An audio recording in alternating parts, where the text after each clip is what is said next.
Det är egentligen aldrig för tidigt att börja läsa för ditt barn. Redan i magen kan barnet känna igen och reagera positivt på sina föräldrars röster.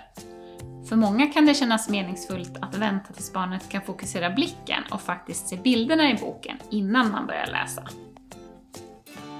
Hur gör man då när man ska läsa för någon som är så liten? Ja, men det viktigaste är att läsa med inlevelse och se till att ha det tyst och lugnt omkring sig så att man stänger av radion och tvn och det är inte massa som stör. Man kan göra det till en mysig stund och det är bra att barnet får ens fulla uppmärksamhet. Sen är det också viktigt med små barn att man ger dem tid att titta på bilderna, för det kan ta lite längre tid än vad man tror som vuxen. Och barn tröttnar ganska snabbt när de är små bebisar i alla fall. Och de visar tydligt när de tröttnar genom att vända bort blicken och liksom inte vill leva med längre. Och då är det bra att inte envisas, utan lägg bort boken och gör något annat.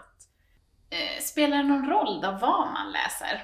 Många föräldrar är lite oroliga för att de ska välja fel böcker åt sitt barn. Böcker som är för lätta eller för svåra. Det viktiga är att det är någonting som helst både man själv och barnet gillar, men annars åtminstone något som barnet tycker om.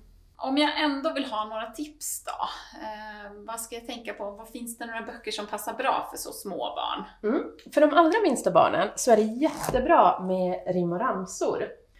Rim och ramsor gör så att man lär sig känna igen språkets rytm och melodi, och de är också väldigt roliga att lyssna på. Sen brukar vi också säga att små barn, de tycker om att utforska världen genom munnen. De tuggar på allting. Så för dem brukar vi rekommendera såna här pekböcker i kartong som tåls att både slita i och tuggas på. De här är också ganska lätta att sprita av om man lånar hem dem från biblioteket. Och det är ganska bra att känna till att om barnet skulle tugga i sig en sån här bok eller tugga sönder en sån här bok, så är det för det första inte farligt för barnet. Och för det andra inte farligt för bibblan heller. Vi blir inte upprörda, utan de här böckerna är till för att användas. Men hur länge ska jag läsa då och hur ofta?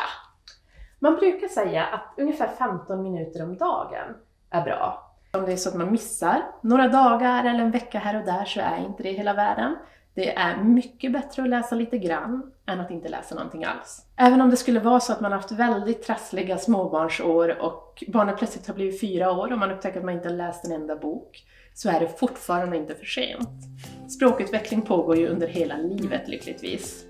Och sen är det ju jättebra att komma ihåg att inte sluta läsa bara för att barnet börjar läsa själv. För i början när man läser så är det ganska tungt och man kan inte ta sig igenom den sortens böcker som man kanske är intresserad av. Så har man en förälder som högläser så får man ju uppleva helt andra historier, och det främjar ju läsutvecklingen jättemycket. Och så är det en mysig stund också förstås.